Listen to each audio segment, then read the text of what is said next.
Sebab jamur kuping ini memiliki daun yang lebar menyerupai telinga manusia. Jamur kuping terdiri dari 3 jenis, yaitu jamur kuping putih, jamur kuping hitam, dan jamur kuping merah. Karena rasanya yang lezat dan juga teksturnya yang lunak, jamur kuping biasanya digunakan sebagai bahan masakan seperti nasi goreng jamur, sup, dan lain sebagainya. Lalu bagaimana sih cara budidaya jamur kuping ini, sahabat? Pemilihan bibit jamur kuping. Untuk mendapatkan produksi jamur yang berkualitas, pilihlah bibit yang berkualitas dan jelas asal-usulnya. Bibit tersebut dapat kamu temukan di toko-toko pertanian. Mudah bukan, sahabat?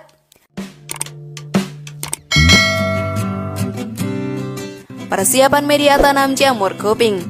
Media tanam yang perlu disiapkan yaitu berupa serbuk kayu yang telah melewati proses pengayakan sebanyak 85% hingga 90%, bekatul sebanyak 10% sampai 15%, kapur CaCO3 sebanyak 1% sampai 3%, dan air secukupnya.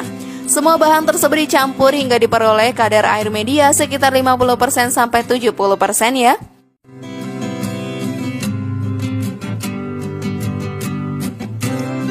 Fermentasi media tanam jamur kuping.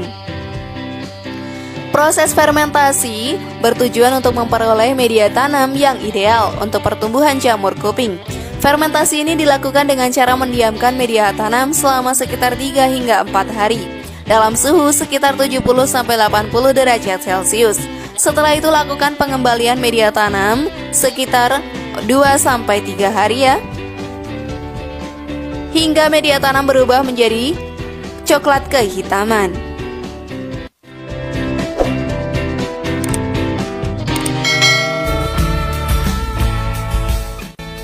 Membuat backlog jamur kuping. Sahabat, backlog dibuat untuk tempat tumbuh bibit jamur. Cara membuat backlog yaitu dengan cara memasukkan media tanam yang telah disiapkan ke dalam kantong plastik berkapasitas 1 kg dengan ukuran 30 x 20 cm dan ketebalan 0,5 mm hingga setinggi 20 cm. Setelah itu, sahabat, media tanam dipadatkan dengan menggunakan pengepres atau juda dengan dipukul-pukul. Jika sudah, selanjutnya tutup mulut backlog ya dengan kapas dan pasang pula penutup backlog berupa plastik agar air tidak mudah masuk ke dalam backlog.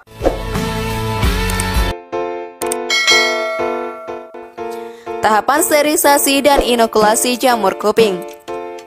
Proses ini, sahabat, bertujuan agar media tanam terhindar dari mikroba berbahaya dengan cara menguapi media tanam, sehingga media terbebas dari kontaminasi pada suhu 95 derajat hingga 120 derajat Celcius dengan waktu sekitar 6-8 jam.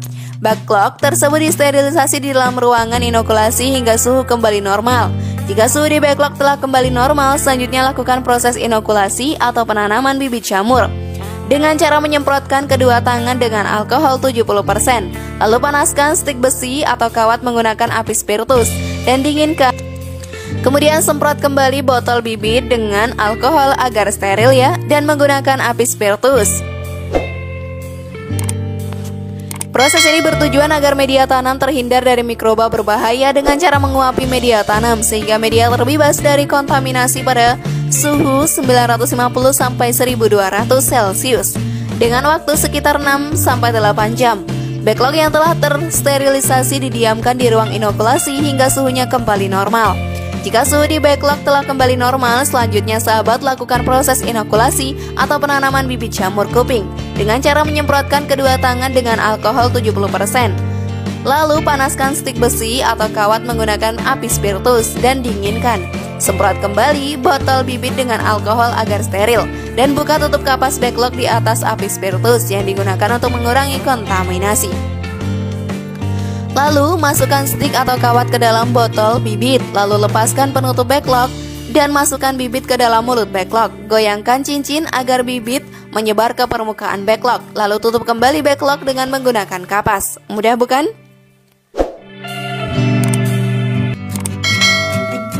Tahapan inkubasi jamur. Proses ini bertujuan untuk mempercepat pertumbuhan miselium dengan cara menginkubasi backlog pada suhu sekitar 280 hingga 350 derajat Celcius pada kelembapan sekitar 70% hingga 80%. Inkubasi jamur kuping dilakukan setelah 4-8 minggu dengan ditandai pertumbuhan miselium warna putih yang telah memenuhi backlog. Jika hingga berumur 5 minggu tidak ada tanda pertumbuhan miselium, berarti inokulasi yang kamu lakukan telah gagal.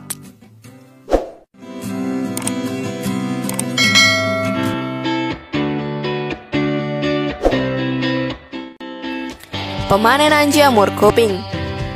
Pemanenan jamur kuping dapat dilakukan setelah sekitar 5-6 minggu sejak diletakkan backlog yang berisi bibit jamur kuping di rumah kumbung. Jamur kuping dapat dipanen sebanyak 4-5 kali dengan cara mencabut jamur kuping hingga akar. Karena akar yang tidak tercabut dapat mengganggu pertumbuhan jamur selanjutnya ya. Dan itulah tadi cara budidaya jamur kuping dengan serbuk gergaji bagi pemula. Bagaimana sahabat? Siap mencoba usaha ini? Share pendapat menarik kalian di kolom komentar ya. Semoga informasi tadi bermanfaat.